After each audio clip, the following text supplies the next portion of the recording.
Okay guys, we are back. So now we're gonna get everything ready to do our valve adjustment. This is what you're going to need. I'm gonna give you a quick little overview of what I use to do an overhead valve adjustment, tune-up, whatever you guys wanna call it. It's very simple. I do it in 2 steps. And again, here is the diagram. I'll show you the book in a second, but these are the filler gauges you're gonna need. More than likely, this is what all DD15s are going to use. Now, if you look at the book itself, it'll say EPA 07, EPA 10, and GHG 14. So this is for these 3 types of engines, okay, or emissions, I should say. So this will work for all of those. Okay, now this one, if I'm not mistaken, is an EPA 10 or GHG 14, but either way, it will work for all 3 across the board. Okay. So if you quickly take a look, I'm going to show you what the book says, and then I'm going to show you the way I think it's probably easier to understand it. Okay, if you're looking at it, it's going to tell you. First rotation, your intake, okay? First rotation, your exhaust, rotate the engine, you're gonna go to intake, exhaust, okay? These are your filler gauges, 4 millimeter, 6 millimeter. So if you're looking at it here, 6 millimeter, 4 millimeter, okay? Obviously the larger gauge is gonna be your exhaust and the thinner gauge is gonna be your intake. You're also gonna need a 6 Allen. Okay, now this is for when you're making the actual adjustment itself on the rocker, as you can see here, and I'm going to show you over there in a second on the actual engine. But if you look at it here, this is an Allen. This comes in handy. I bought this at Home Depot, really cheap. You don't have to go with the snap-on stuff, not necessarily on everything. But again, this is just simply to get a better handle on it. So when you're making your valve adjustment, okay, it gives you a little more grip there, or it gives you a little more grip there, okay? And again, intake, exhaust, you are going to need a 17 millimeter wrench. Now this is the way I kind of break it down for the valve adjustment. Again, there's 2 rotations, TDC1 or TDC6, depending on where you are or where you start. I showed you how to do the timing as far as your timing pin goes, and we are on, I confirmed it, the 2nd rotation. So check this out, I'm gonna show it to you. I'm gonna try and explain it as best I can. If you have any questions, hit me up in the comment section. So being that we're on the 2nd rotation, again, first rotation, 2nd rotation. So this, you can start either one, it doesn't matter. Okay, but again, for this video, I'm just gonna start on the 2nd one, and we're gonna adjust the valves 6 on the exhaust, 1 intake, 5 intake. We're not gonna do anything on the exhaust side, okay? So just follow the chart. You don't have to rotate the engine because it's already set. It does it in 2 rotations. So the first rotation, in this case, again, we're at TDC 6, so we're gonna do exhaust, intake, intake on the number 5, number 4 on the exhaust, number 3 on the intake, number 2 on the exhaust, and you're done. At that point, you know, use a little yellow marker. I like to use something like this. You can buy that at Home Depot, whatever, it doesn't matter.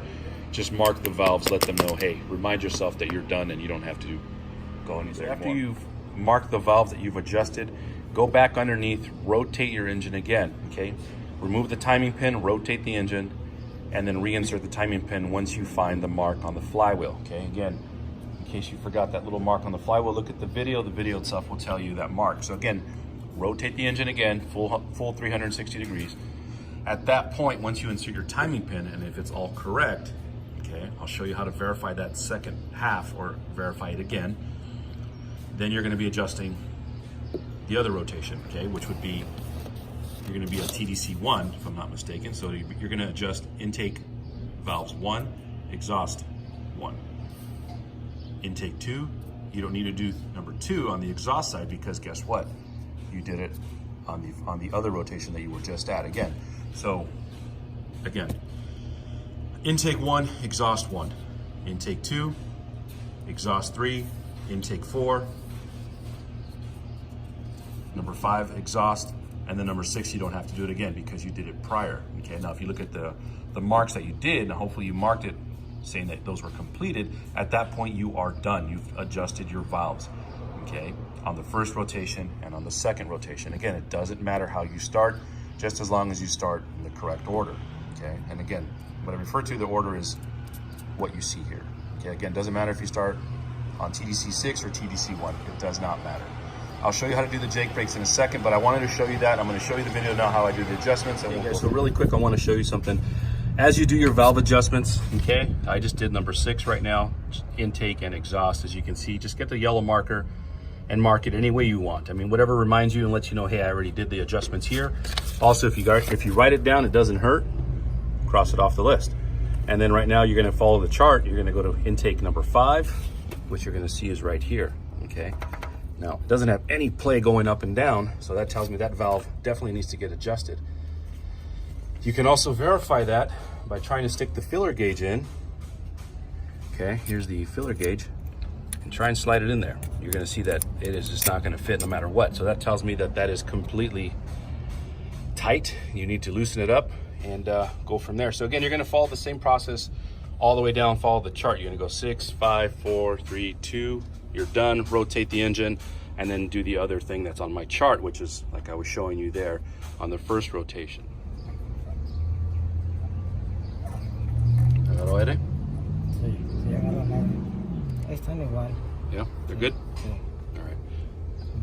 Now, another thing you want to do really quick, guys, make sure when you are adjusting your valves, you make sure that you do them about the same. In other words, you want to have about the same kind of slip or resistance on the exhaust side, let's say on the number 4, as you do with the number 6, okay? Sometimes we tend to do them a little bit tighter on one or a little bit loose on the other, and what will happen there is obviously it's not going to be the same. So try and get them as close to each other as possible.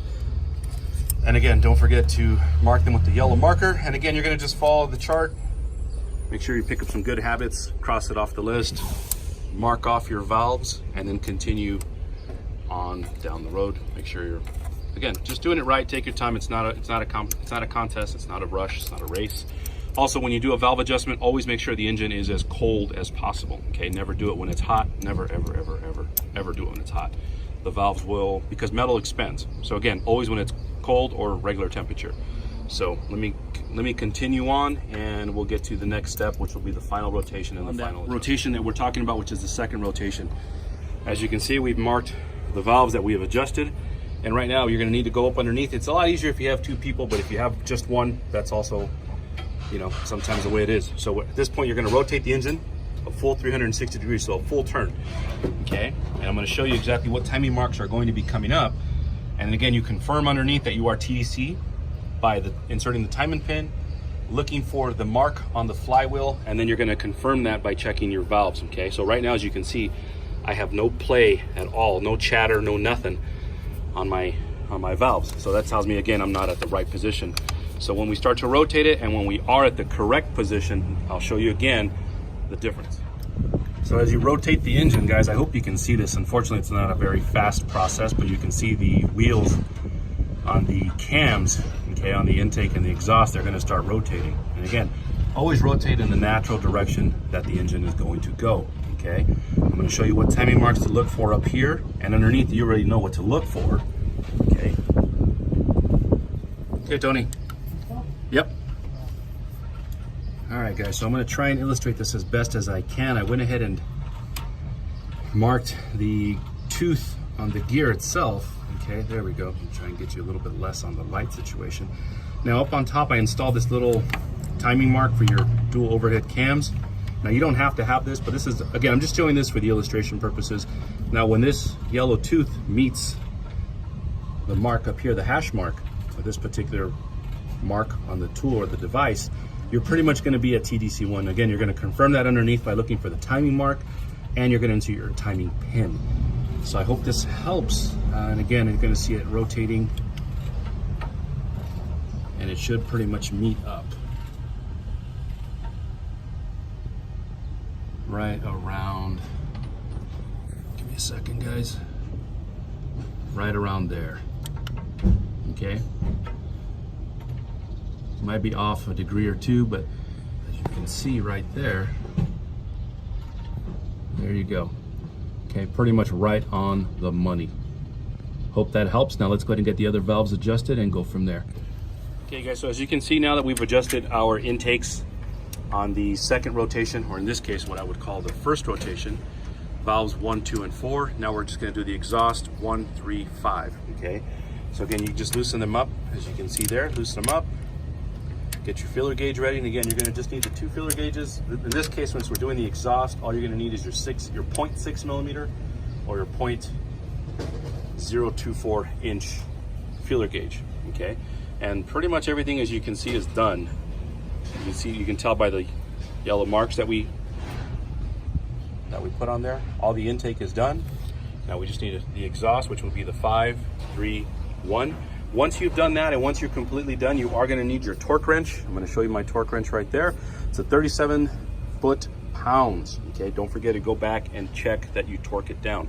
Sometimes if you don't torque it down, you think you've done it just right, and what will happen with time as the guy goes down the road, this will tend to back off and the adjustment will go completely out of place.